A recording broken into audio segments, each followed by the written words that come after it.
to study the brain because I have a brother who has been diagnosed with a brain disorder, schizophrenia. And as a sister, and later as a scientist, I wanted to understand why is it that I can take my dreams, I can connect them to my reality, and I can make my dreams come true. What is it about my brother's brain and his schizophrenia that he cannot connect his dreams to a common and shared reality, so they instead become delusion? So I dedicated my career to research into the severe mental illnesses. And I moved from my home state of Indiana to Boston, where I was working in the lab of Dr. Francine Bennis in the Harvard Department of Psychiatry. And in the lab, we were asking the question, what are the biological differences between the brains of individuals who would be diagnosed as normal control, as compared with the brains of individuals diagnosed with schizophrenia, schizoaffective, or bipolar disorder? So we were essentially mapping the microcircuitry of the brain, which cells are communicating with which cells, with which chemicals, and then in what quantities of those chemicals. So there was a lot of meaning in my life because I was performing this type of research during the day, but then in the evenings and on the weekends, I traveled as an advocate for NAMI, the National Alliance on Mental Illness. But on the morning of December 10, 1996, I woke up to discover that I had a brain disorder of my own. A blood vessel exploded in the left half of my brain. And in the course of 4 hours, I watched my brain completely deteriorate in its ability to process all information. On the morning of the hemorrhage, I could not walk, talk, read, write, or recall any of my life. I essentially became an infant in a woman's body. If you've ever seen a human brain, it's obvious that the two hemispheres are completely separate from one another. And I have brought for you a real human brain.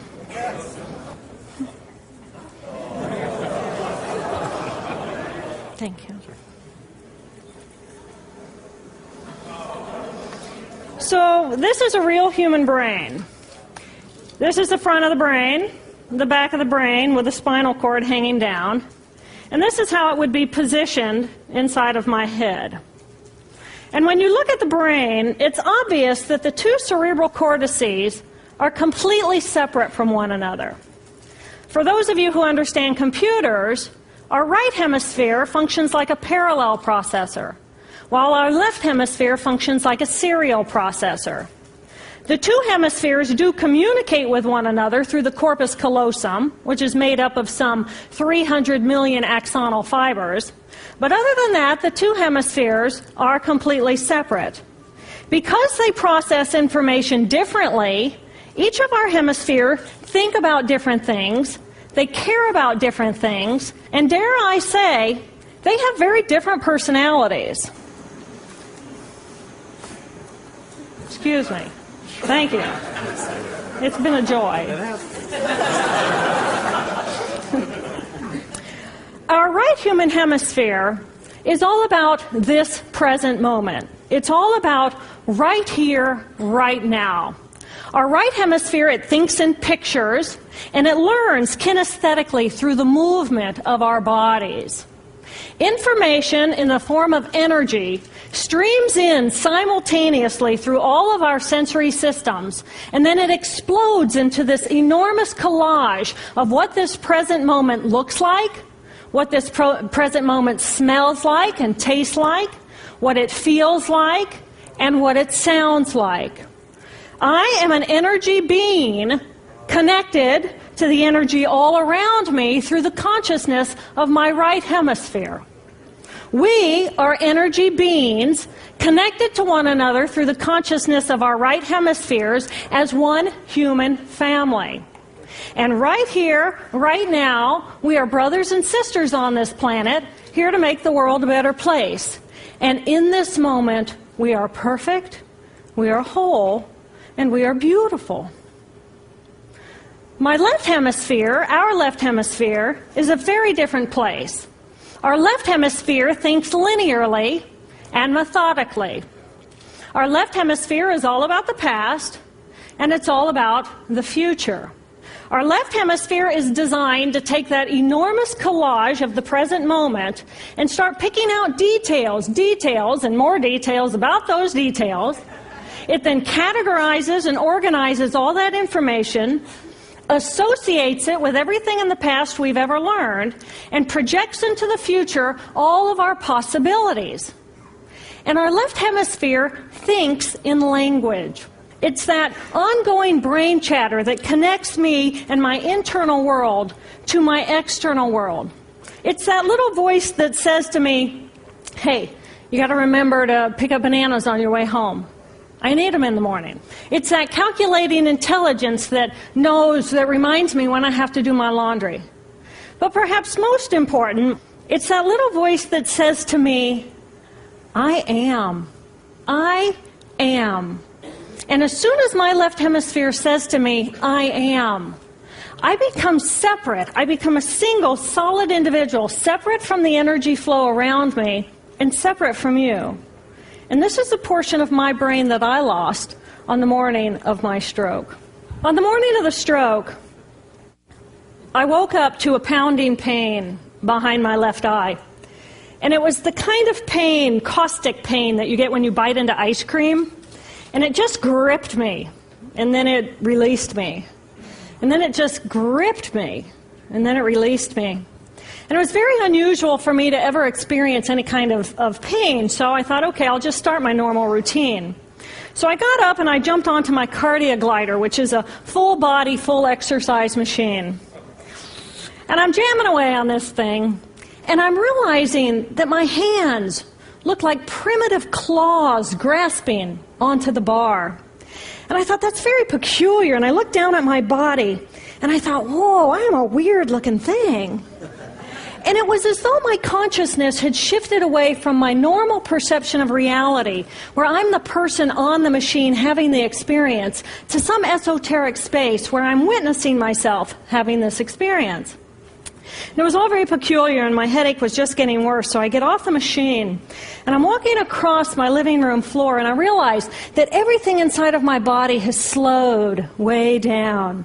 And every step is very rigid and very deliberate. There's no fluidity to my pace, and there's this constriction in my area of perception, so I'm just focused on internal systems. And I'm standing in my bathroom getting ready to step into the shower, and I could actually hear the dialogue inside of my body. I heard a little voice saying, okay, you muscles, you got to contract, and you muscles, you relax. And then I lost my balance, and I'm propped up against the wall. And I looked down at my arm, and I realized that I can no longer define the boundaries of my body. I can't define where I begin and where I end, because the atoms and the molecules of my arm blended with the atoms and molecules of the wall. And all I could detect was this energy. And I'm asking myself, what is wrong with me? What is going on? And in that moment, my brain chatter, my left hemisphere brain chatter, went totally silent. Just like someone took a remote control and pushed the mute button. Total silence. And at first I was shocked to find myself inside of a silent mind. But then I was immediately captivated by the magnificence of the energy around me. And because I could no longer identify the boundaries of my body, I felt enormous and expansive. I felt at one with all the energy that was, and it was beautiful there. And then all of a sudden, my left hemisphere comes back online, and it says to me, hey, we got a problem, we got to get some help. And I'm going, oh, I got a problem. So it's like, okay, I got a problem. But then I immediately drifted right back out into the consciousness, and I affectionately refer to this space as La La Land. But it was beautiful there. Imagine what it would be like to be totally disconnected from your brain chatter that connects you to the external world. So here I am in this space, and my job and any stress related to my job, it was gone. And I felt lighter in my body. And imagine all of the relationships in the external world and any stressors related to any of those, they were gone. And I felt this sense of peacefulness. And imagine what it would feel like to lose 37 years of emotional baggage. Oh, I felt euphoria. Euphoria. It was beautiful there. And then again, my left hemisphere comes online and it says, hey, you've got to pay attention. We've got to get help. And I'm thinking, I got to get help. I got to focus. So I get out of the shower and I'm mechanically dressed and I'm walking around my apartment and I'm thinking, I got to get to work. I got to get to work. Can I drive? Can I drive? And in that moment, my right arm went totally paralyzed by my side. Then I realized, oh my gosh, I'm having a stroke. I'm having a stroke. And then the next thing my brain says to me is, wow. This is so cool. This is so cool. How many brain scientists have the opportunity to study their own brain from the inside out? And then it crosses my mind, but I'm a very busy woman. I don't have time for a stroke. It's like, okay, I can't stop the stroke from happening, so I'll do this for a week or two, and then I'll get back to my routine. Okay, so I got to call help. I got to call work. I couldn't remember the number at work. So I remembered in my office I had a business card with my number on it. So I go into my business room, and I pull out a 3-inch stack of business cards. And I'm looking at the card on top. And even though I could see clearly in my mind's eye what my business card looked like, I couldn't tell if this was my card or not, because all I could see were pixels. And the pixels of the words blended with the pixels of the background and the pixels of the symbols, and I just couldn't tell. And then I would wait for what I call a wave of clarity. And in that moment, I would be able to reattach to normal reality. And I could tell, that's not the card, that's not the card, that's not the card.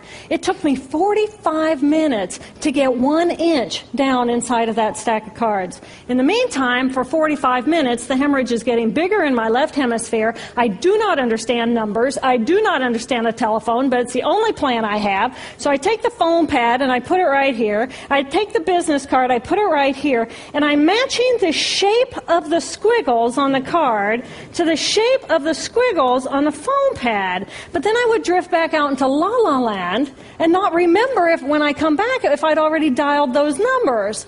So I had to wield my paralyzed arm like a stump and cover the numbers as I went along and push them so that as I would come back to normal reality, I'd be able to tell, yes, I've already dialed that number. Eventually, the whole number gets dialed, and I'm listening to the phone, and my colleague picks up the phone, and he says to me, and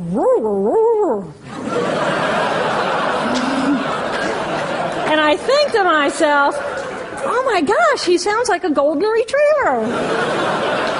And so I say to him, clear in my mind, I say to him, this is Jill, I need help. And what comes out of my voice is, and I think, oh my gosh, I sound like a golden retriever. So I didn't know that I couldn't speak or understand language until I tried. So he recognizes that I need help, and he gets me help. And a little while later, I'm riding in an ambulance from one hospital across Boston to Mass General Hospital. And I curl up into a little fetal ball. And just like a balloon, with the last bit of air just right out of the balloon, I just felt my energy lift and I felt my spirit surrender. And in that moment, I knew that I was no longer the choreographer of my life. And either the doctors rescue my body and give me a second chance at life, or this was perhaps my moment of transition. When I woke later that afternoon, I was shocked to discover that I was still alive. When I felt my spirit surrender, I said goodbye to my life, and my mind was now suspended between two very opposite planes of reality. Stimulation coming in through my sensory systems felt like pure pain. Light burned my brain like wildfire, and sounds were so loud and chaotic that I could not pick a voice out from the background noise, and I just wanted to escape. Because I could not identify the position of my body in space, I felt enormous and expansive, like a genie just liberated from her bottle. And my spirit soared free like a great whale gliding through a sea of silent euphoria. Nirvana. I found Nirvana. And I remember thinking there's no way I would ever be able to squeeze the enormousness of myself back inside this tiny little body. But then I realized, but I'm still alive. I'm still alive, and I have found Nirvana. And if I have found Nirvana and I'm still alive, then everyone who is alive can find Nirvana.